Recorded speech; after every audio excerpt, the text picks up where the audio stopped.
cancer cervix or cervical carcinoma.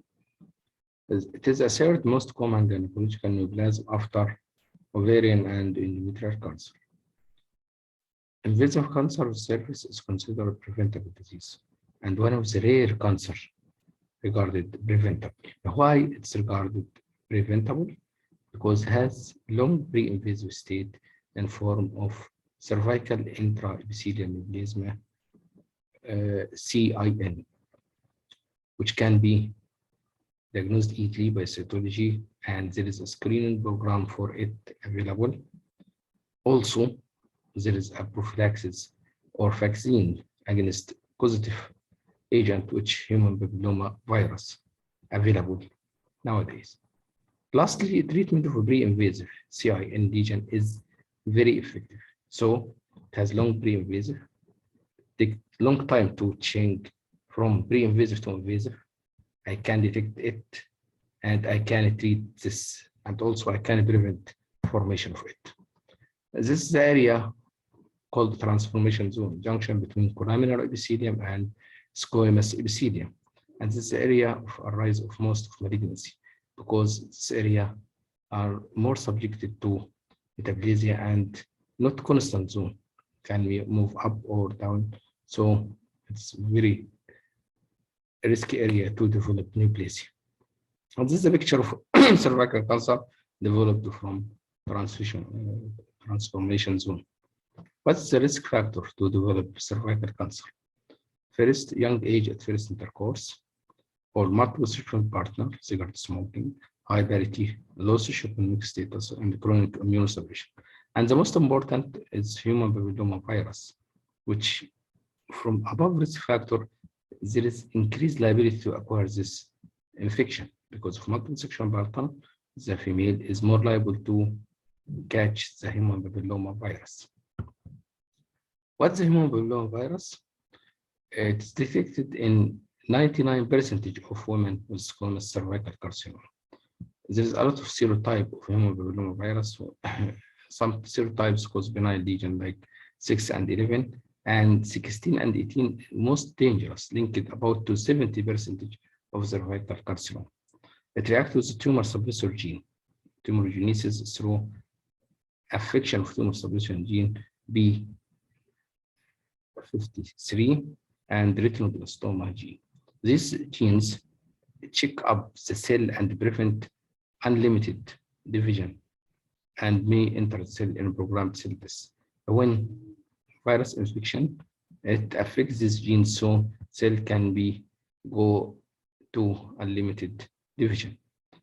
So there is 2 human papilloma virus vaccine available. The first is a quadrivalent Gardasil, which protect against 16 and 18, also against benign human papilloma virus serotype 6 and 11, which may cause condyloma in female and male. So it can be used also in male. And the bivalent cervix, which affect only dangerous type 16 and 18 and used only in female. This is illustration of the contribution of the different serotype.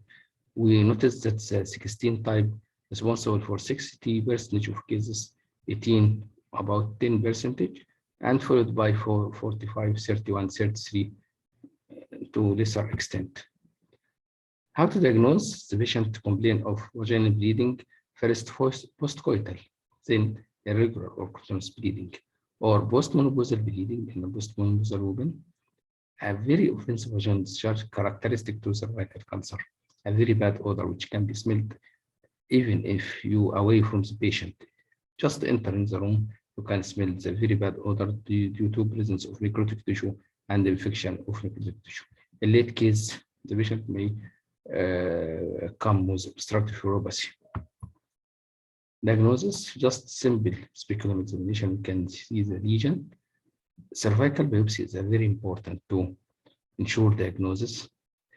At the time of the biopsy, if under anesthesia, we can do examination under anesthesia, either BV or BR examination to detect extension of the tumor to lateral pelvic board or parametrium or not. And we can do cystoscopy to ensure that the mucosa of the bladder is free or affected. Imaging study informed ultrasonography, CT, MRI, pre-operative routine investigation. The picture of the normal tissue. This picture of low-grade cervical intraepithelial neoplasia, and this is high grade, and this is picture of the invasive cancer. And this is actual picture of the invasive carcinoma, show destruction of the tissue by the tumor. What's the differential diagnosis? Ulcerative lesion should be distinguished from cervical erosion. There is no indonation, no friability, tissue is glistening. TB and Barrett's ulcer, TB undermined ulcer. Barrett's ulcer is difficult to distinguish also only by biopsy. Trophic ulcer occur in the case of prolapse and the tissue is still healthy. Cauliflower lesion or verboidal lesion, infected fibroid polyp. Fibroid polyp alone easily to be distinguished from the carcinoma because the tissue is healthy, glistening, but infected can be gives the same picture, and the differentiation only by biopsy. Also, Barrett's polyp and condyloma acuminata should be differentiated by histology and biopsy.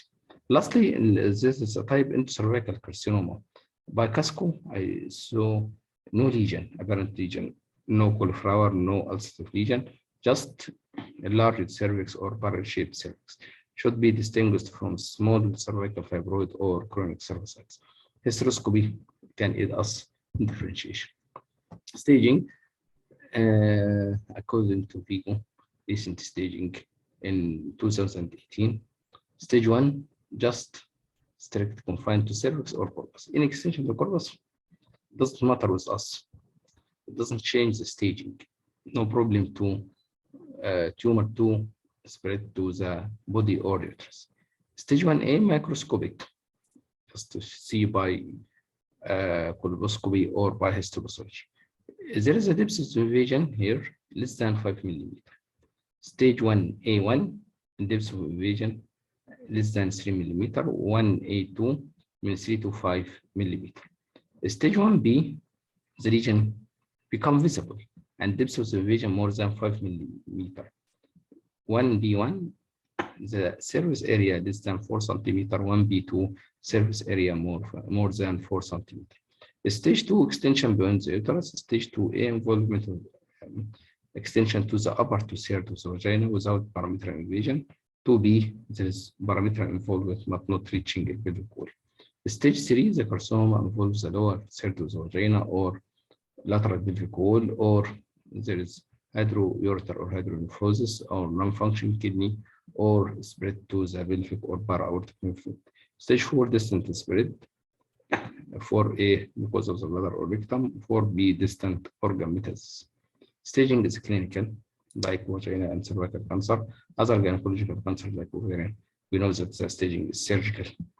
Because there is two different options for treatment, either radiotherapy or surgery. So the staging done before surgery, because a lot of patients not exposed to surgery at all. The FIGO's recent staging incorporate imaging and pathological measurement to improve the accuracy of the clinical staging and detection of presence of pelvic and para-aortic lymph node metastasis. Pathology, most of the lesions, squamous cell carcinoma and better prognosis. Adenocarcinoma occur in less than 20% of cases in young women. Worse prognosis. Adenosquamous Carcinoma, other sarcoma, malignant melanoma. Pattern of spread, mostly direct invasion into cervical stroma, corpus, and vagina. Lymphatic metastasis most important, very dangerous. Bloodborne metastasis rare, and intraperitoneal implantation rare. Thanks.